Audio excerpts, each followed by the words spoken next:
اگر تو 10 برس تک بھی بے روزگار رہے اور تیرے آس پاس کھانے کو بھی کچھ نہ ہو تو پھر بھی تو علم سے منہ نہ موڑ۔ جو حد سے زیادہ پیار کرتا ہے وہ حد سے زیادہ نفرت بھی کر سکتا ہے، کیونکہ شیشہ جب ٹوٹتا ہے تو وہ خطرناک خنجر بن جاتا ہے۔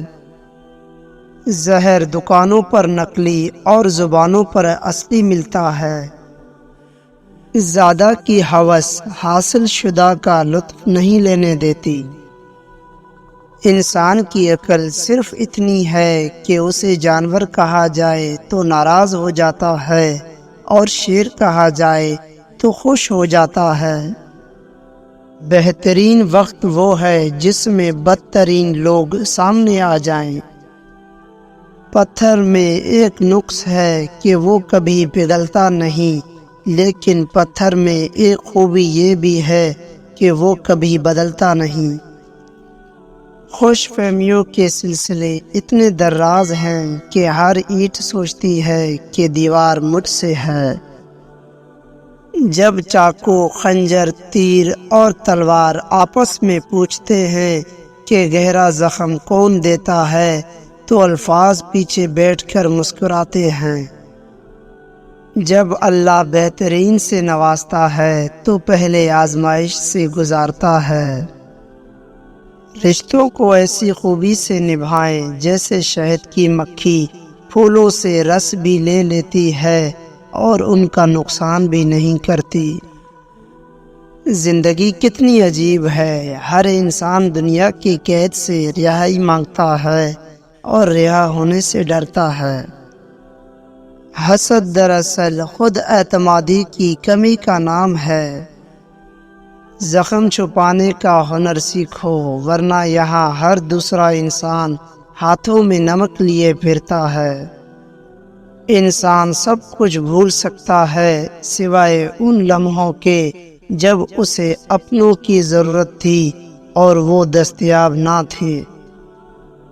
دستک کا تسلسل مانگنے والے کی شدت کو ظاہر کرتا ہے۔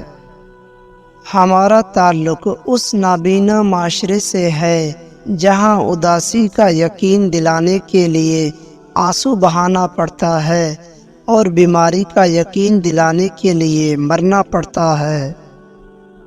فقیر کی بھوک صرف اس کی جان کھا لیتی ہے، جبکہ سلطان کی بھوک ملک و ملت کھا جاتی ہے۔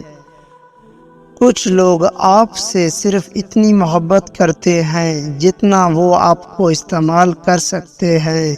جہاں ان کا مفاد ختم، وہاں ان کی محبت بھی ختم۔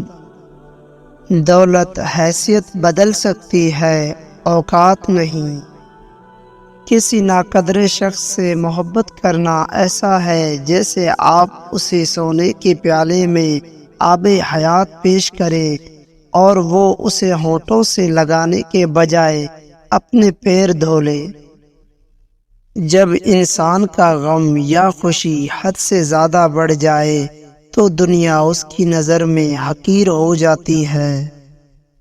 بغیر نقشے کے پرندے بھی اپنے مقام تک پہنچ جاتے ہیں، مگر ایک انسان ہے جو دل سے دل تک پہنچنے میں ناکام رہتا ہے۔ رشتوں کو جوڑے رکھنے کے لیے کبھی کبھی گونگا، بہرا اور اندھا ہونا پڑتا ہے۔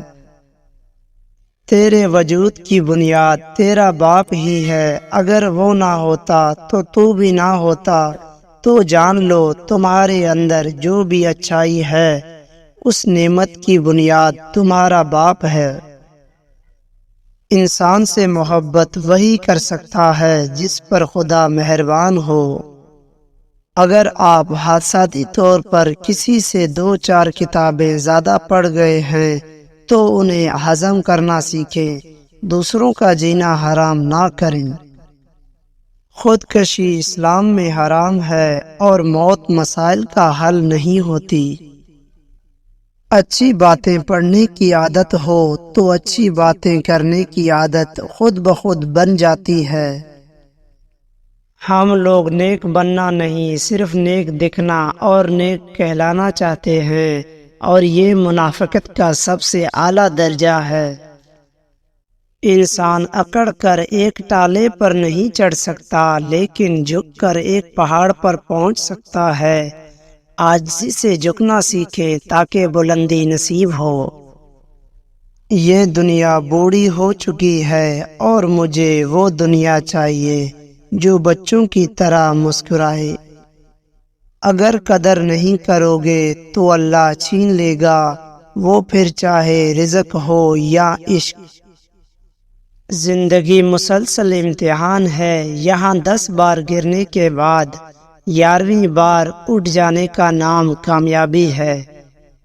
بہترین زندگی جاننے کے لیے اس حقیقت کو تسلیم کرنا پڑتا ہے کہ سب کو سب کچھ نہیں مل سکتا۔ خدا کے یہاں مقام صرف دل کی کفایت کا ہے۔